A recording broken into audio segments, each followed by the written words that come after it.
पहले जैसे अब ना भलाई चलता। ए राजा 4 दिन सबर करी।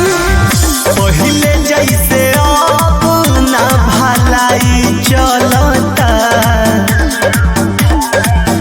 तनी हट के सूती देहिया के दवाई चलता। जवन जही सैया ओही के दवाई चलता।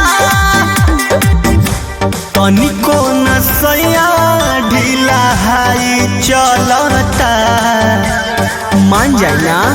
तनी हट के सूती देहिया के दवाई चलता।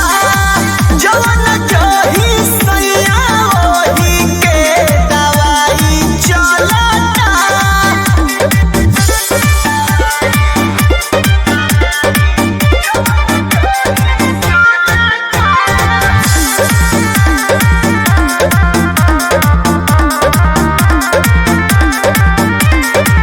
से जब रहे जकारा देह से नायंगे जकारा। बानी को मचोरिया भी जानी डर में चिपकारा।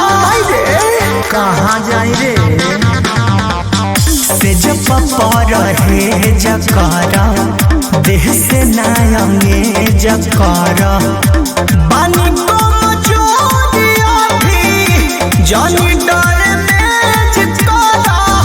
बात बुझता रे कमाई गलता। तनी हट के सूती देहिया के दवाई चलता। जवन जही सैया ओही के दवाई चलता। कपसूल खातनी राजा।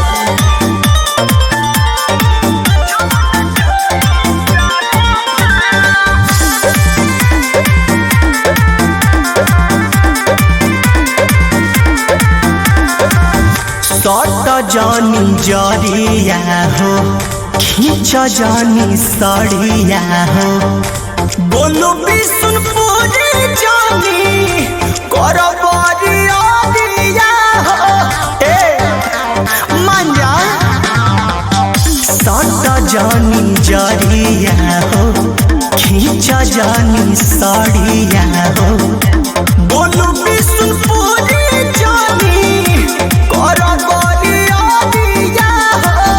सकती सोना मन में तहरा कथी पलता। बताब। तनी हट के सूती देहिया के दवाई चलता। जवन जही सैया ओही के दवाई चलता। तहार एक्शन रिएक्शन कर दी।